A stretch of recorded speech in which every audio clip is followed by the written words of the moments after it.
Innal hamdalillah nahmaduhu wa nasta'inuhu wa nastaghfiruh wa na'udzu billahi ta'ala min shururi anfusina wa min sayyiati a'malina man yahdihillahu fala mudilla lahu wa man yudlil fala hadiya lahu wa asyhadu an la ilaha illallah wahdahu la syarika lahu wa asyhadu anna Muhammadan abduhu wa rasuluh. Ya ayyuhalladzina amanu taqullaha haqqa tuqatih wa la tamutunna illa wa antum muslimun. Fa inna asdaqal hadithi kitabullah wa khairal hadi hadi Muhammadin sallallahu alaihi wasallam wa syarrul umuri muhdatsatuha wa kullu muhdatsatin bid'ah wa kullu bid'atin dhalalah wa kullu dhalalatin finnar. Ikhwani fillah, a'azzani Allah wa iyyakum. Kita teruskan kembali pembahasan As-Sirah An-Nabawiyah dari kitab Al-Lu'lu'ul Maknun. Kita masih membahas bab tentang kejadian-kejadian atau peristiwa-peristiwa yang terjadi sebelum meletusnya perang Uhud, atau bisa dikatakan peristiwa yang terjadi antara pasca perang Badar dan perang Uhud. Pada pertemuan sebelumnya kita telah mengkaji tentang peristiwa yang terjadi di antara kedua perang ini, yaitu pernikahan Ali bin Abi Thalib dengan Fatimah binti Rasulullah sallallahu alaihi wasallam dan hiruk pikuk rumah tangga mereka radhiyallahu taala anhuma.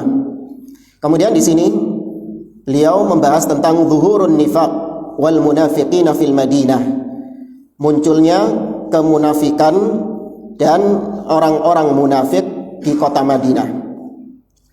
Ringkasnya kata beliau, di kota Mekah itu masih belum ada kemunafikan, disebabkan karena kaum muslimin ketika di kota Mekah itu masih dalam keadaan dhaif, dalam kondisi yang lemah, sehingga orang-orang yang masuk ke dalam agama Islam ketika fase Mekah itu orang-orang yang murni keimanannya itu memang ya mencari ridho Allah Subhanahu wa taala. Karena Nabi SAW ketika itu sedang kondisi lemah, tidak memiliki kekuatan, tidak memiliki harta, tidak memiliki kedudukan. Sehingga mereka yang masuk Islam ketika fase Mekah dari kalangan muhajirin ini tentu lebih afdol dari orang-orang Ansor, karena mereka masuk Islam tatkala kondisi kaum muslimin sedang dalam keadaan lemah. Nah, dari sini saja itu ada bantahan kepada orang-orang Rafidhah yang mereka menuduh Abu Bakar As-Siddiq yang merupakan orang-orang yang awal-awal masuk Islam, dituduh Abu Bakar ini masuk Islam cuman pura-pura untuk mengejar kepemimpinan supaya nanti bisa menjadi pemimpin. Ya, maka ini kizib, dusta. Abu Bakar As-Siddiq masuk Islam ketika Nabi dalam kondisi dhaif, ketika Islam dalam kondisi lemah. Maka tahu dari mana Abu Bakar As-Siddiq kalau Nabi kelak akan mendapatkan kekuasaan, akan mendapatkan kekuatan, ya akan mendapatkan kepemimpinan. Itu tidak diketahui oleh Abu Bakar. Sehingga Abu Bakar masuk Islam itu murni karena keimanannya. Nah, kemudian tatkala Nabi SAW hijrah ke kota Madinah, maka kaum muslimin sedikit demi sedikit mulai memiliki kekuatan dengan masuk Islamnya orang-orang Ansor, orang-orang Ansor dari kalangan Khazraj dan Aus. Ditambah lagi kaum muslimin berhasil menang melawan orang-orang kafir Quraisy dengan kemenangan yang telak di perang apa? Perang Badar. Maka ketika itu muncul kemunafikan di kota Madinah. Ya, muncul orang-orang munafik di kota Madinah, di mana mereka masuk Islam zahiran wa abtanul kufra wal hidda wal kaida fi qulubihim lil islami wa ahli. Mereka masuk Islam secara zahirnya, namun batin mereka menyimpan kekufuran, hasad, ya kedengkian, merencanakan makar-makar jahat kepada Islam dan kaum muslimin. Wa kana zaimul munafiqin Abdullah ibnu Ubay ibn Salul. Dan pemukanya orang-orang munafik ketika itu adalah Abdullah bin Ubay ibn Salul. Ya, jadi Masya Allah, orang munafik namanya Islami, ya, Abdullah. Itu bukan hal yang aneh kalau Anda melihat sampai zaman sekarang orang-orang munafik mereka juga bernama dengan nama-nama Islami. Ya, lawang gembongnya munafik zaman dulu saja namanya siapa? Abdullah. Ya. alladzi kana qaumuhu qad nadamu lahul kharaz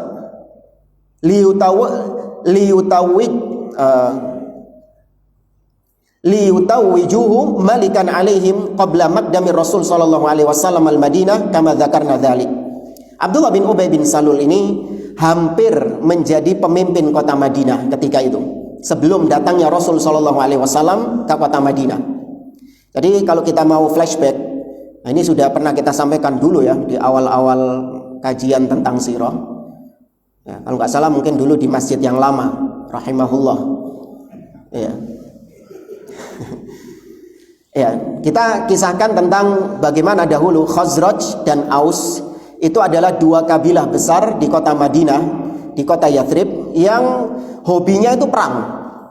Jadi kalau ditulis di KTP mereka itu nama fulan, tanggal lahir fulan, hobi perang gitu. Karena mereka sering terlibat perang. Sampai perang terbesar mereka namanya perang Bu'ath. Ya, itu perang terbesar antara Aus dan Khazraj. Nah, perang Bu'ath ini akhirnya berhenti dan kaum Aus dan Khazraj itu sudah berdamai.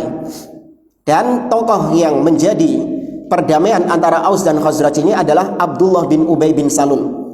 Sehingga ketika itu ada kesepakatan antara Aus dan Khazraj untuk mengangkat Abdullah bin Ubay bin Salul menjadi pemimpin mereka. Ya, padahal Abdullah bin Ubay ini dari kalangan mana? Aus atau Khazraj? Dari Khazraj. Abdullah bin Ubay ini dari kalangan Khazraj. Tapi Aus juga meridhoi Abdullah bin Ubay ini menjadi seorang pemimpin mereka antara Aus dan Khazraj.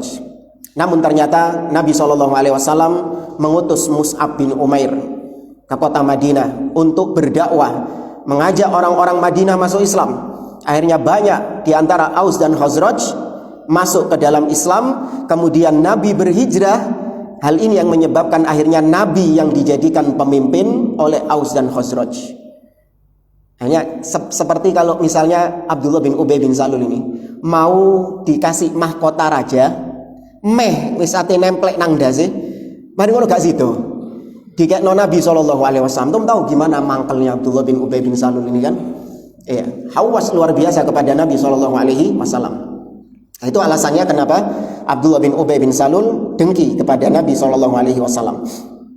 Nah, di kota Madinah itu, sebagaimana yang pernah kita sampaikan, ada 3 kabilah Yahudi yang besar, yaitu Bani Qainuqa, Bani Nadir, dan Bani Quraidah.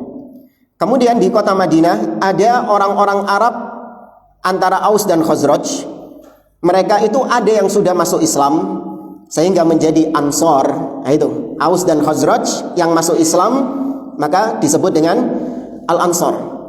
Tapi ada juga Aus dan Khazraj yang masih menyembah berhala. Nah, yang menyembah berhala inilah yang menjadi orang-orang munafik. Al-Imam Al-Bukhari meriwayatkan dalam sahihnya dari Usama bin Zaid radhiyallahu anhuma, qala falamma ghaza Rasulullah sallallahu alaihi wasallam Badran faqatalallahu bihi sanadidi kuffari Quraisy, qala ibnu Ubay ibn Salul wa man ma'ahu minal musyrikin abadatil authan. Tatkala Nabi SAW selesai dari perang Badar dan Allah memenangkan perang Badar tersebut dengan membunuh tokoh-tokoh pentolan-pentolan Quraisy, maka ketika itu Abdullah bin Ubay bin Salul bersama orang-orang musyrikin penyembah berhala, mereka mengatakan hadza amrun qad tawajjah. Sesungguhnya perkara ini semakin pelik. Ya, perkara datangnya Muhammad ini semakin pelik. Fabayyu Rasulullah sallallahu alaihi wasallam alal Islam. Maka kata Abdullah bin Ubay bin Salul kepada orang-orang musyrikin Quraisy, orang-orang musyrikin Madinah, kalian hendaklah membaiat Rasulullah sallallahu alaihi wasallam dan masuk Islamlah. Fa aslimu. Maka masuk Islamlah kalian. Kata Abdullah bin Ubay bin Salul. Mereka masuk Islam dalam kondisi munafik. Karena mereka kalau masih tetap dalam kesyirikan, mereka akan kehilangan dunia mereka. Karena Nabi semakin kuat, kaum muslimin semakin kuat, sehingga posisi mereka lama-kelamaan semakin terhimpit, semakin tersingkirkan. Ya, maka mau nggak mau mereka masuk Islam ya untuk mendapatkan ghanimah juga dari peperangan-peperangan Nabi, untuk mendapatkan kedudukan, kekuasaan, keamanan. Mereka masuk Islam secara pura-pura. Allah mengatakan dalam surah An-Nisa ayat yang ke-142 dan setelahnya, kata Allah, innal munafiqina yukhadi'una Allah wa huwa khadi'uhum. Sesungguhnya orang-orang munafik mereka menipu Allah. Justru Allah lah yang menipu mereka. Baik, kita berhenti sampai ayat ini. Ada faedah dari sisi akidah asma wa sifat. Baik, ana tanya kepada antum, apakah Allah memiliki sifat al-khida', menipu? Tidak. Nah, ini Allah bilang wa huwa khadi'uhum. Allah yang menipu mereka. Apakah Anda tetapkan Allah punya sifat al-khida'? Maka Ahlussunnah menetapkan iya. Allah memiliki sifat al-khida', namun tidak boleh dimutlakkan. Nggak boleh dikatakan Allah itu maha menipu, tidak. Tapi Allah Subhanahu wa taala maha membalas tipu daya orang-orang yang melakukan tipu daya. Harus dengan syarat lawannya harus disebutkan. Karena Allah setiap kali menyebutkan tentang sifat-sifat ini, Allah pasti menyebutkannya dengan lawannya. Seperti ayat ini, innal munafiqina yukhadi'una Allah wa huwa khadi'uhum. Orang-orang munafik menipu Allah. Allah membalas tipu daya mereka. Demikian juga dalam akhir surah At-Tariq, innahum yakiduna kaida wa akidu kaida.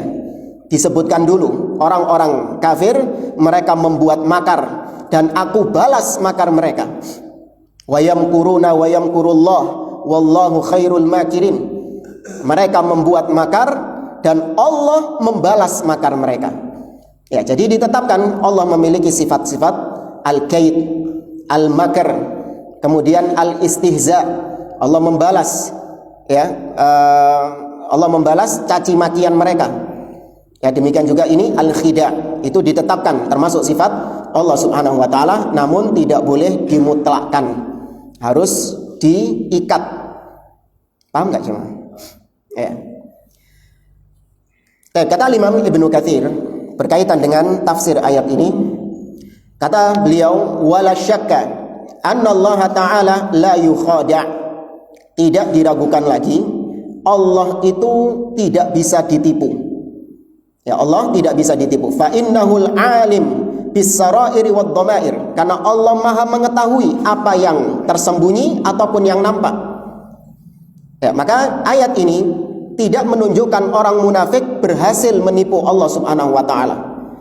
Karena Allah tidak bisa ditipu. Allah Maha mengetahui apa yang ada di dalam batin manusia, apa yang tersembunyi dari manusia.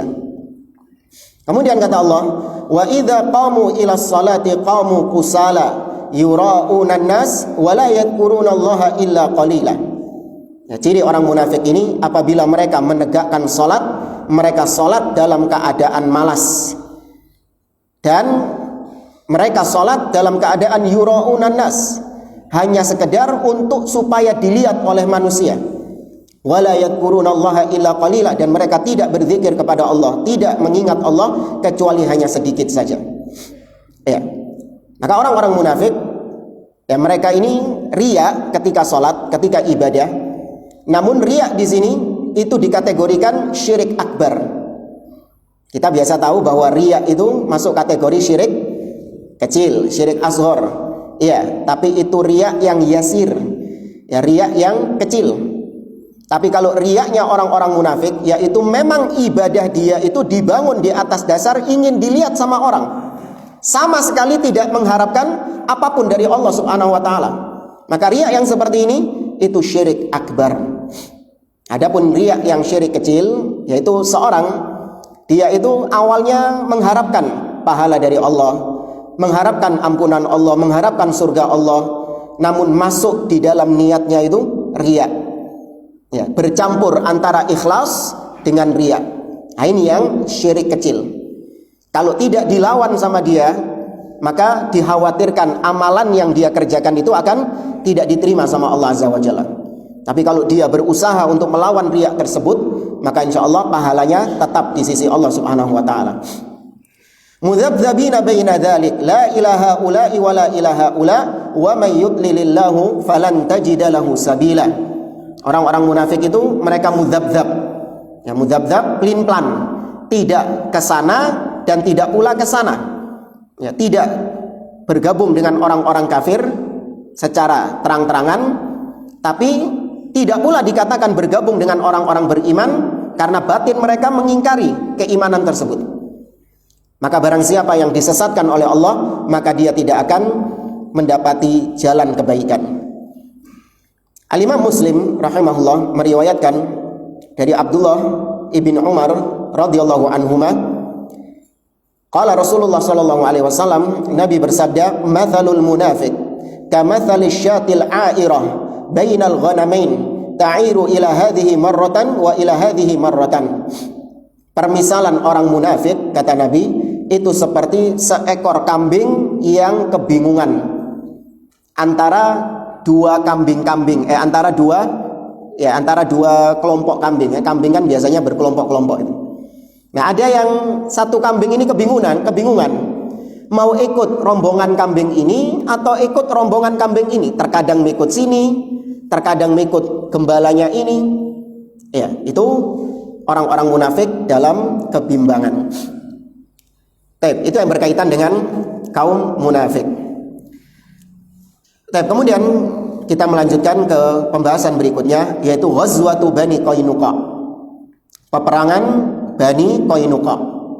Ya, Bani Qainuqa termasuk di antara kabilah Yahudi yang pertama kali diusir oleh Nabi SAW dari kota Madinah. Peperangan Bani Qainuqa ini terjadi pada hari Sabtu di pertengahan bulan Syawal. Ya, Sabtu pertengahan bulan Syawal pada tahun kedua Hijriyah. Wa kana Banu Qainuqa min asya'i Yahudin. Bani Qainuqa ini termasuk di antara kaum Yahudi yang pemberani. Di antara kabilah yang lain, Bani Nadir, Bani Quraidah, yang paling berani adalah Bani Qainuqa. Wa kanu saghatan, dan kebanyakan Bani Qainuqa ini bekerja sebagai saghah, yaitu yang bikin kerajinan emas. Apa bahasanya? Pandai emas. Yang bikin perhiasan gitu-gitu. Iya, yes, pokoknya itulah, tukang bikin perhiasan. Wa kana bainahum wa bainar Rasul sallallahu alaihi wasallam ahdun kama dzakarna fi ma madha min amri sahifati allati katabaha Rasulullah sallallahu alaihi wasallam likulli man sakana al-Madinah. Dan Bani Qainuqa ini itu ada perjanjian dengan Nabi dan kaum muslimin, yaitu perjanjian yang dikenal dengan Wathiqatul Madinah, piagam Madinah, yaitu sama-sama menjaga stabilitas keamanan kota Madinah. Apabila ada orang-orang yang menyerang kota Madinah, maka kaum muslimin bersatu bersama orang Yahudi dan penduduk kota Madinah sama-sama membela wilayah kota Madinah itu. Ini disebut dengan piagam Madinah. Sudah ada perjanjian. Yahudi dipersilahkan sama Nabi untuk melakukan ibadah mereka. Dipersilahkan sama Nabi SAW. Tidak dipaksa oleh Nabi untuk masuk Islam. Dibiarkan mereka melakukan ibadah-ibadah mereka. Falamma kanat waqa'atu Badrin adharul baghya wal hasada wa nabadul ahda ma'ar Rasul sallallahu alaihi wasallam. Nah, tapi ketika pasca perang Badar mulai nampak kedengkian orang-orang Yahudi Bani Qainuqa ini, dan mereka secara terang-terangan menampakkan kebencian, kedengkian kepada Nabi dan kaum muslimin, dan mereka memutuskan perjanjian, membatalkan perjanjian Wathiqatul Madinah dengan Nabi SAW. Tapi bagaimana kisahnya? Ini disebutkan oleh beliau, namun ada catatan di sini. Kisah ini didhaifkan oleh sebagian ulama. Ya, kisah yang akan kita sebutkan ini didhaifkan oleh sebagian ulama. Namun nanti pengepungan Bani Qainuqa itu sahih. Akan tetapi yang dhaif, yang diperselisihkan kesahihannya itu adalah sebab. Ya, apa sebabnya kok sampai Yahudi Bani Qainuqa ini diusir oleh Nabi SAW? Maka kita sampaikan, tapi tadi dengan catatan khilaf di antara para ulama. Diriwayatkan dari Ibnu Ishaq dalam sirahnya dan juga Abu Dawud dalam sunannya dari Abdullah bin Abbas radhiyallahu anhuma qala lamma asaba Rasulullah sallallahu alaihi wasallam Quraisyan yauma Badrin wa qadima al-Madinah jama'a al-yahuda fi suqi Bani Qainuqa ketika Nabi SAW itu menang melawan orang-orang Quraisy dari peperangan Badar, maka Nabi SAW balik ke kota Madinah. Ketika sampai di kota Madinah, Nabi pergi menuju pasarnya Yahudi Bani Qainuqa. Yahudi ini punya pasar. Afwan, ini masih sahih ini kisahnya ini. Nanti habis ini baru dhaif. Ini yang kita kisahkan ini masih sahih. Hasan. Ya, tapi nanti setelah ini kisah tentang wanita yang tersingkap auratnya itu, nah itu baru diperselisihkan kesahihannya. Tapi ini afwan saya ralat masih hasan statusnya. Maka Nabi datang ke pasar Yahudi Bani Qainuqa. Maka Nabi mengatakan, ya ma'syara Yahud, aslimu qabla an yusibakum mithlu ma asaba Quraisyan. Wahai orang-orang Yahudi, masuk Islamlah kalian sebelum menimpa kalian apa yang menimpa orang-orang Quraisy. Ini bukan memaksa, tapi ini mengajak orang-orang Yahudi untuk masuk Islam. Faqalu, maka orang-orang Yahudi mengatakan, ya Muhammad, la yaghurrannaka min nafsik annaka qatalta nafaran min Quraisyin kanu aghmaran la ya'rifuna al-qital. Wahai Muhammad, kau jangan tertipu. Ya, kau jangan merasa bangga dengan dirimu sudah sukses melawan orang-orang bodoh dari kalangan Quraisy. Mereka itu terkalahkan karena memang mereka bahlul. Mereka itu nggak tahu caranya perang, mereka nggak bisa perang. Intinya kau jangan sombong menang lawan orang-orang kayak model kayak orang Quraisy itu. Gampang gitu. Ya, ibarat kata orang Yahudi ini, antum menang berkelahi ngelawan anak kecil, apa yang dibanggakan? Nggak ada yang bisa dibanggakan. Itu maksudnya orang Yahudi itu. Innaka law qataltana la'arafta anna nahnu nas wa annaka lam talqa mithlana. Kalau kau seandainya berperang melawan kami, baru kau akan mendapati the real war, perang yang sesungguhnya. Kalau kau perang melawan kami orang-orang Yahudi, kau baru merasakan namanya perang yang sesungguhnya, dan kau tidak akan pernah menjumpai musuh yang semisal seperti kami. Maka Allah Azza wa Jalla menurunkan firman-Nya di dalam surah Ali Imran ayat ke-12 dan setelahnya. Allah mengatakan, qul lil ladzina kafaru satughlabuna wa tuhsyaruna ila jahannam wa bi'sal mihad. Katakan kepada orang-orang kafir itu, kelak kalian akan dikalahkan dan kelak kalian akan dikumpulkan di neraka jahanam, dan itu seburuk-buruknya tempat. Qad kana lakum ayatun fi fi'atainil taqata. Sungguh telah ada tanda-tanda atas kalian tentang dua kelompok, dua golongan yang saling bertemu. Fi'atun tuqatilu fi sabilillah. Golongan yang pertama berperang di jalan Allah Subhanahu wa taala. Wa ukhra kafiratun yarawnahum mithlaihim ra'yal ain. Sedangkan kelompok yang kedua adalah kelompok orang-orang kafir yang mereka melihat pasukan kaum muslimin dua kali lebih banyak di mata mereka. Ya, Allah jadikan pasukan kaum muslimin ini dua kali lebih banyak di mata orang-orang kafir. Wallahu yu'ayyidu binasrihi may yasha. Allah menguatkan dengan pertolongannya siapa saja yang Dia kehendaki. Inna fi dzalika la'ibratan liulil absar. Baik. Kana ma ajaba bihi Banu Qainuqa Rasulullah sallallahu alaihi wasallam huwal i'lanus safir bil harb. Jawabannya orang Yahudi ini itu sama saja terang-terangan ngajak perang Nabi dan kaum muslimin. Wazada Yahudu Bani Qainuqa jur'atan. Bahkan setelah peristiwa itu, Yahudi Bani Qainuqa semakin kurang ajar. Ya, semakin tambah kekurang ajaran mereka. Faqallama labithu an atharu fil Madinah qalaqan wattiraban. Sering sekali mereka itu melakukan kekacauan, ya melakukan apa istilahnya, garai itu, ya teror, provokasi, sering. Nah, di sini barulah faqad rawa Ibnu Ishaq fi sirati bisanadin dhaif. Di sinilah kisah yang kita sebutkan tadi ada dhaif dengan sanad yang dhaif, yaitu sebab terjadinya perang Bani Qainuqa.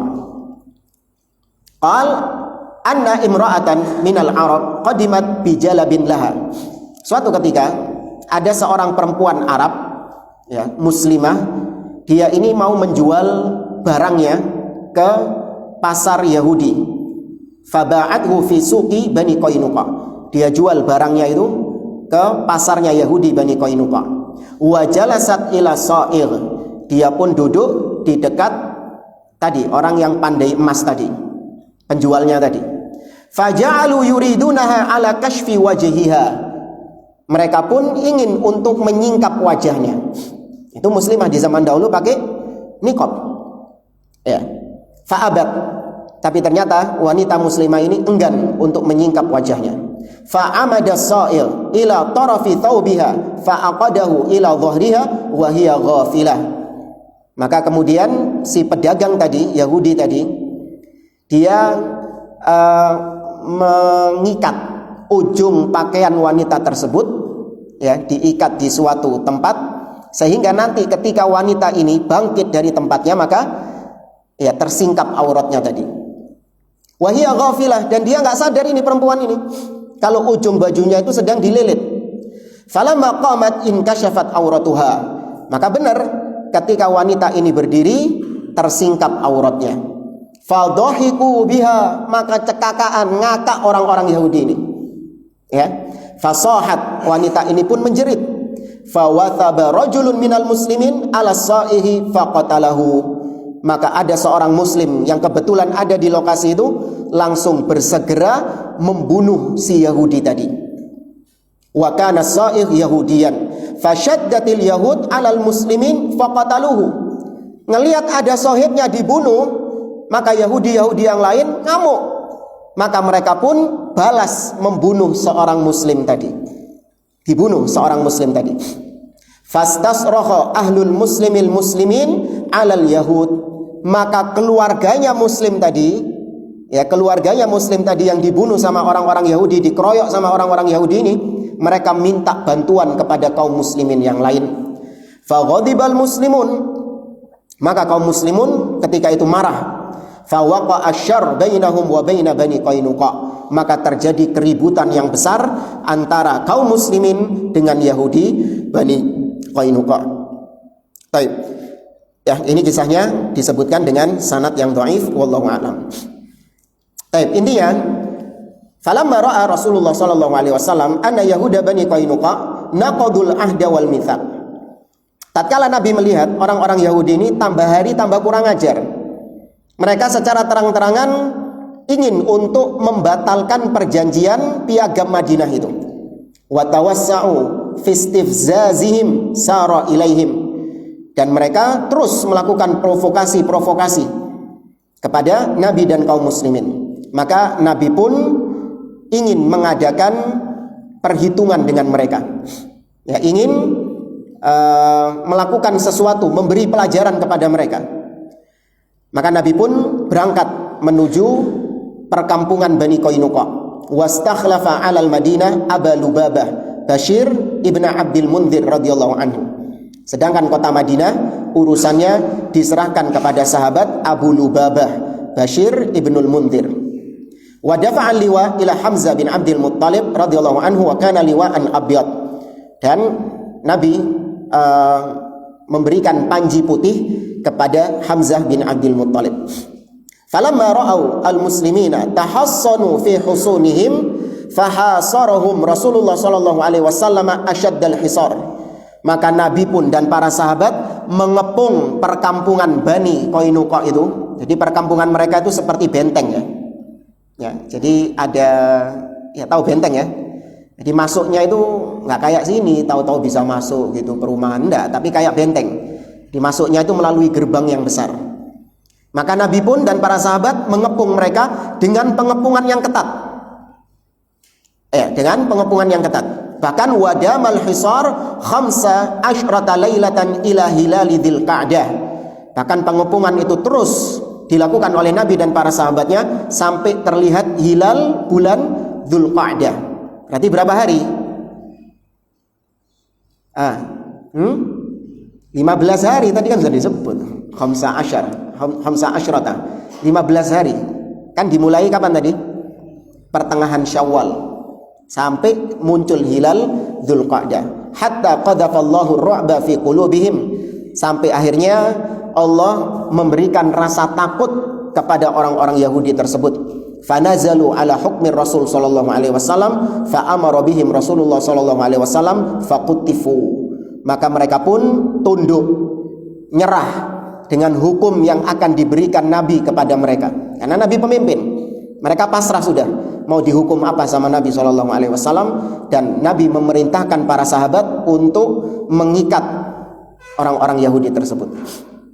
Singkatnya, tatkala orang-orang Yahudi ini akan diadili, maka datang Abdullah bin Ubay bin Salul, ya, bidaurihin nifaqi, dia mulai memainkan peran kemunafikannya. Abdullah bin Ubay bin Salul mulai memainkan kelicikannya. Fa'alaha ala Rasulillah sallallahu alaihi wasallam ayyafu anhum, maka dia pun ngeremeng minta kepada Nabi sallallahu alaihi wasallam untuk memaafkan mereka, orang-orang Yahudi ini. Faqala ya Muhammad ahsin fi mawali wa kana banu Qainuqa khulafa al-Khazraj. Wahai Rasulullah, berbuat baiklah kau kepada sekutu-sekutuku ini, karena memang Bani Qainuqa ini adalah sekutunya Abdullah bin Ubay bin Salul, karena mereka ini sekutunya Khazraj. Ya, sekutunya Khazraj. Fa'abta alaihi Rasulullah sallallahu alaihi wasallam, maka Nabi pun enggak ngereken. Faqala ya Muhammad, lagi dia mengatakan ya Muhammad ahsin fi mawali. Fa'arada anhu Rasul sallallahu alaihi wasallam. Fa'adkhala ibnu Salul yadahu fi jaybi dir'i Rasulillah sallallahu alaihi wasallam. Tetap gremeng, wahai Rasulullah, ya tolong perlakukan sekutu-sekutuku ini dengan baik. Tetap gak direken sama Nabi SAW, sampai akhirnya memaksa, ya, dia meletakkan tangannya ke salah satu kantong baju perangnya Nabi SAW. Nabi sempat marah, arsilni, singkirkan tanganmu. Tetap Abdullah bin Ubay bin Salul mengatakan, la hatta tuhsin ila mawali, tidak, aku tidak akan melepaskan tanganku sampai kau berbuat baik, memperlakukan perlakuan yang baik kepada sekutu-sekutuku Bani Qainuqa ini. Terus gremeng Abdullah bin Ubay bin Salul. Maka akhirnya, singkatnya, Nabi SAW wa amara Rasulullah SAW ayyujlau minal Madinah bidhararihim wa nisaihim wa amhalahum thalathata ayyam. Maka Nabi pun memutuskan, ya, tidak dibunuh. Ya, karena memang tadi Abdullah bin Ubay bin Salul minta supaya tidak dieksekusi. Ya, dituruti sama Nabi SAW. Tapi mereka dihukum oleh Nabi harus keluar dari kota Madinah, keluar dengan anak-anak mereka dan istri-istri mereka. Ya, adapun harta benda mereka tetap ada di rumah-rumah mereka, tidak boleh dibawa sama mereka. Ya, dan dikasih waktu sama Nabi 3 hari. Ya, dikasih waktu 3 hari. Wa wakkala bi ikhrajihim minha Ubadah ibn as-Samit. Dan Nabi mewakilkan seorang sahabat, yaitu Ubadah ibn as-Samit, untuk mengawal proses pengusiran Yahudi Bani Qainuqa ini. Singkatnya, wa ghanimal muslimuna ma kana lahum min mal. Kaum muslimin mendapatkan ghanimah dari harta-hartanya orang Yahudi ini. Walam takun lahum arduna wala mazari'. Orang Yahudi memang tidak memiliki tanah yang luas atau tidak pula punya kebun-kebun. Innama kanu saghatan, karena mereka pekerjaannya sebagai kebanyakan pandai emas. Wa wajadu fi husunihim alatas siyaghah. Tapi mereka mendapati, ini kaum muslimin ini, mereka mendapati di rumah-rumahnya orang Yahudi ini, mereka dapat ghanimah berupa alat-alat pembuat emas tadi, ya, wasilahan kathiron, dan mereka mendapati banyak senjata-senjata di situ. Dari sini tahu bahwa Yahudi ini memang pemasok senjata. Dulu Aus sama Khazraj ketika perang, ini yang ngasih senjata kepada Aus dan Khazraj. Makanya ketika Aus dan Khazraj ini damai, masuk Islam, tidak ada peperangan, stres mereka. Makanya pernah kita kisahkan, Yahudi datang kepada Khazraj dengan alasan ingin untuk mendengarkan syair-syair perang mereka. Mana nih, kita kangen. Ya, kalian kok nggak pernah menyenandungkan syair-syair yang dulu sering kalian senandungkan. Gak tahu padahal syair-syairnya ini syair-syair yang pedas. Syair-syair yang menyindir orang-orang Aus. Maka orang-orang Khazraj pun akhirnya menyenandungkan syairnya. Kerungu sama Aus, tebeat. Dibalas dengan syair lagi yang lebih pedas, lebih nampol. Kerungu sama Khazraj, tambah awas. Dibalas lagi dengan syair yang Yahudinya sudah duduk sudah. Ya, disumet gini toh, sudah nanti terbakar, enggak tahu urusannya siapa. Hampir terjadi peperangan lagi antara Aus dan Khazraj. Ya, gara-gara Yahudi. Karena mereka enggak ridho, kaum muslimin dalam keadaan bersatu mereka enggak ridho. Faqussimatil ghanaim baina sahabah ba'da ikhrajil khumus lirrasul sallallahu alaihi wasallam. Maka ghanimah akhirnya dibagi kepada kaum muslimin setelah dipisahkan al-khumus, yaitu 1/5 bagian ya milik Nabi sallallahu alaihi wasallam. Wa'lamu annama ghanimtum min syai'in fa anna lillahi khumusahu walirrasuli dan seterusnya. 1/5 bagian milik Allah dan Rasulnya. Wa kana alladhi waliya qabda amwalihim Muhammad ibnu Maslamah, dan yang mengurus bagian pembagian ghanimah ini adalah sahabat Muhammad bin Maslamah radhiyallahu taala anhu. Kisah berikutnya tentang Ghazwatus Sawiq, ya peperangan As-Sawiq. Ya As-Sawiq ini ya bisa diartikan adonan, ya adonan tepung gitu. Ya makanan orang-orang Arab ketika dulu. Ya As-Sawiq itu sebagaimana para ulama ketika mendefinisikan tentang Lata, berhalanya orang Quraisy itu disebutkan Lata itu nama orang. Alladzi yaluttus sawiq lil hujjaj. Ya Lata itu adalah orang yang dulu sering membuat adonan roti dibagi-bagikan kepada para jamaah haji. Tapi ketika meninggal akhirnya dibuatkan berhala, ya disembah oleh orang-orang kaum musyrikin Quraisy. Ya, maka sawiq itu artinya adonan roti yang terbuat dari tepung. Kurang berapa menit? Kurang 2 menit, 3 menit. Disebutkan wa fil khamis min Dzulhijjah min as-sanati tsaniyah lil hijrah hadathat ghazwatus Sawiq.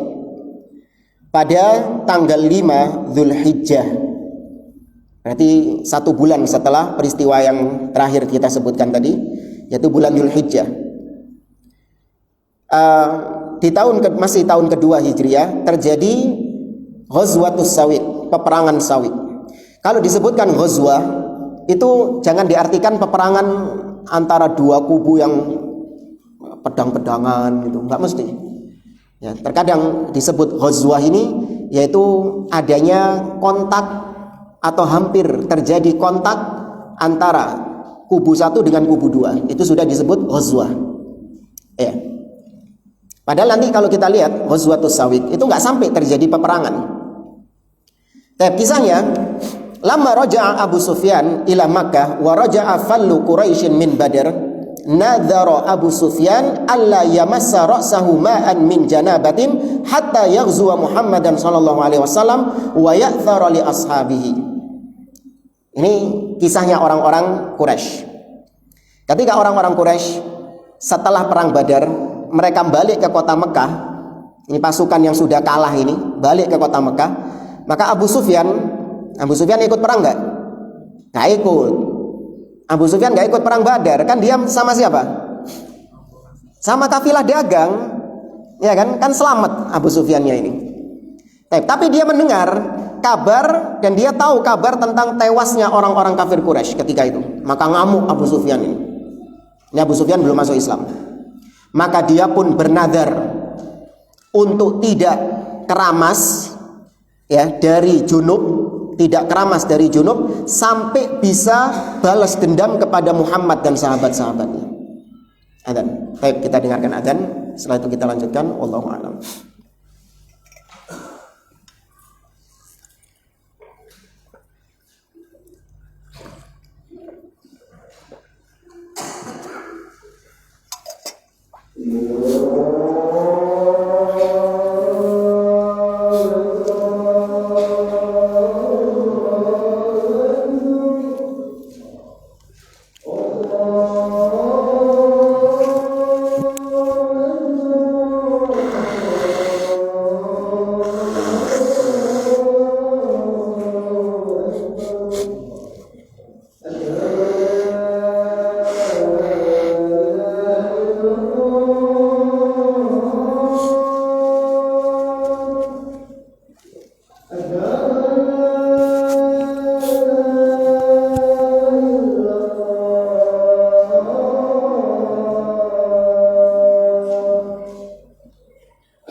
Kita lanjutkan. Abu Sufyan dia bernazar untuk tidak membasuh kepalanya sampai dia berhasil membalaskan dendam kepada Nabi SAW dan para sahabat-sahabatnya. Dari sini kita tahu bahwa Abu Sufyan, dan tentunya ini kebiasaan orang-orang Arab jahiliyah, karena Abu Sufyan masih jahiliyah, masih musyrik. Mereka itu masih memandang kalau junub maka harus mandi. Makanya dijadikan bahan nazar sama Abu Sufyan. Saya bernazar untuk tidak mandi junub sampai saya bisa membunuh Nabi dan sahabat-sahabatnya. Jadi meskipun mereka musyrik, masih ada sisa-sisa ajaran Nabi Ibrahim alaihissalam. Selain haji tentunya, mereka masih mengerjakan haji meskipun sudah dikotori dengan bid'ah-bid'ah mereka. Atau ini tadi bab tentang mandi junub, mandi janabah, itu masih dijalankan oleh orang-orang musyrikin Quraisy. Fa kharaja fi mi'atai raqibin min Quraisyin liyabarra bi yaminihi. Maka dia pun membawa 200 orang-orang Quraisy, mengajak 200 orang Quraisy untuk melaksanakan sumpahnya tadi, yaitu membunuh Nabi SAW. Wa wasala ila atrafil madinati lailan, dan sampai ke tengah kota Madinah tapi malam-malam. Walaja ila Bani Nadir, dan dia pun langsung mengontak Yahudi Bani Nadir. Fa'ata Huyai ibn Akhtab, maka Abu Sufyan mendatangi Huyai bin Akhtab. Siapa Huyai bin Akhtab? Morotuane Nabi SAW. Tapi diwara morotua ya. Bukan masalah kafirnya juga. Ini bapaknya siapa sih ini? Siapa istri Nabi yang bapaknya Huyai bin Akhtab ini? Sofia. Nabi menikahi Sofia, kondisinya Huyai bin Akhtab ini masih hidup nggak? Sudah mati. Maka didatangi Huyai bin Akhtab ini, diketok-ketok pintunya, tapi Huyai bin Akhtab tidak membukakan pintu. Maka Abu Sufyan nggak putus semangat, dia pun pindah ke Yahudi yang lain yang bernama Salam bin Mishkam, bukan Abdullah bin Salam ya, Salam bin Mishkam. Wa kana sayyid Bani An-Nadir fi zamanihi dzalik, dan dia termasuk tokohnya Yahudi Bani Nadir ketika itu. Wa sahiba kanzihim, dan termasuk yang megang bendaharanya orang-orang Yahudi. Fasta'dzana alaihi, maka Abu Sufyan minta izin, fa'adzina lahu, diizinkan sama Salam bin Mishkam. Fa dhayyafahu wa saqahu khamran, dijamu. Ini dayo atau toko Mekah ini, dijamu, dikasih khomer. Zaman dulu itu orang kalau dayo dikasih khomer. Ibarat kalau sekarang dayo dikasih kopi atau teh. Dulu dikasih khomer. Biasa itu dulu itu. Wa akhbarahu min akhbari Rasulillah sallallahu alaihi wasallam. Maka Abu Sufyan mengabarkan tentang keinginan dia untuk membunuh Nabi sallallahu alaihi wasallam. Tsumma kharaja Abu Sufyan fi aqibi lailatihi hatta ata ashabahu. Maka setelah berbincang-bincang bagaimana kondisinya Nabi, bagaimana kondisi Muhammad, maka diceritakan sama Yahudi itu, Muhammad itu begini, sahabat-sahabatnya itu kekuatannya begini. Pokoknya dikasih gambaran Abu Sufyan ini. Ya, sampai akhirnya Abu Sufyan balik lagi ke teman-temannya di malam hari yang sama. Fa ba'atha rijalan min Quraisyin fa atau nahiyatan minal Madinah yuqalu laha al-Uraid fa harraqu fi aswarin min nakhlin biha wa wajadu rajulan minal ansar wa halifan lahu fi harthin lahuma fa qataluhuma thumma wallau mudbirin. Ketika itu Abu Sufyan mendatangi sama teman-temannya ini, mendatangi pinggiran kota Madinah yang disebut daerah namanya Al-Uraid, ya, pinggiran kota Madinah. Maka ketika itu Abu Sufyan dan teman-temannya membakar sebuah perkebunan kurma di sana. Dibakar perkebunan kurma ini. Kemudian ketika proses pembakaran itu dilihat sama 2 orang muslim dari kalangan Ansor. Maka 2 orang muslim ini karena sudah menjadi saksi Abu Sufyan yang membakarnya, maka 2 orang muslim ini dibunuh sama Abu Sufyan dan teman-temannya. Kemudian mereka kabur setelah itu. Ya, setelah membunuh mereka kabur. Nah, ketika berita ini sampai didengar oleh Nabi SAW, maka Nabi SAW fa kharaja fi athrihim yatlubuhum fi mi'ataini minal muhajirin wal ansar. Maka Nabi pun mengejar mereka dengan 200 orang dari muhajirin dan ansar. Wasta'mala 'alal Madinah Abu Lubabah, dan Nabi lagi-lagi menitipkan kota Madinah kepada Abu Lubabah. Faja'ala Abu Sufyan wa ashabuhu yulquna jurbas sawiq wa hiya ammatu azwadihim yatakhaffafuna minhal linnaja. Maka Abu Sufyan lari dengan tunggangannya karena mereka bawa bekal. Nah, bekalnya itu adalah as-sawiq. Ya, bekalnya Abu Sufyan dan teman-temannya ini, pasukannya ini adalah as-sawiq, yaitu adonan tepung yang dijadikan sebagai makanannya. Karena antep bekalnya akeh diguak mari ngono. Iya, dibuat perbekalannya ini karena semakin memberatkan langkah hewan tunggangannya. Maka ketika dibuang itu, hewan tunggangannya jadi ringan sehingga bisa melaju cepat. Ya, untuk supaya selamat dari kejaran Nabi dan para sahabat-sahabatnya. Hatta balagha Rasulullah sallallahu alaihi wasallam qarqaratal Qudr, thumma sarafa raji'an ilal Madinah. Tapi Nabi hanya mengejar sampai sebuah tempat yang namanya Qarqarata al-Qadr. Kemudian Nabi akhirnya nggak sampai melanjutkan mengejar Abu Sufyan dan memilih kembali ke kota Madinah. Wa kanat ghaibatur Rasul sallallahu alaihi wasallam khamsata ayyam. Ini 5 hari. Ya, Nabi mengejar mereka itu 5 hari. Faqala al-muslimun hina raja'a bihim Rasulullah sallallahu alaihi wasallam, ya Rasulullah, atatma'u lana an takuna ghazwatan. Maka ketika Nabi balik, Nabi ditanya sama sahabat-sahabat, ya Rasulullah, apakah kau menginginkan terjadi peperangan lagi? Maka Nabi jawab, iya. Ya, Nabi memang ingin menghendaki terjadinya peperangan dengan mereka. Maka dari sinilah dikatakan Ghazwatus Sawiq, perang Sawiq. Padahal nggak ketemu kan ya? Apa namanya kalau bahasa Indonesia? Hah?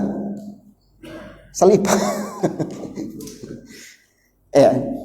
Makanya disebut dengan As-Sawiq, karena tadi orang-orang Quraisy membuang As-Sawiq untuk meringankan laju tunggangan mereka. Nah, jamaah rahimani wa rahimakumullah, insyaallah pada pertemuan yang akan datang kita akan membahas tentang awwalu adha ra'ahul muslimun. Hari raya Idul Adha yang pertama kali dirayakan oleh kaum muslimin. Taib, hada wallahu a'lam bissawab. Aqulu qouli hada wa sallallahu ala nabiyyina Muhammad wa ala alihi wa sahbihi ajmain. Aqulu qouli hada wallahu ta'ala a'lam. Assalamualaikum warahmatullahi wabarakatuh.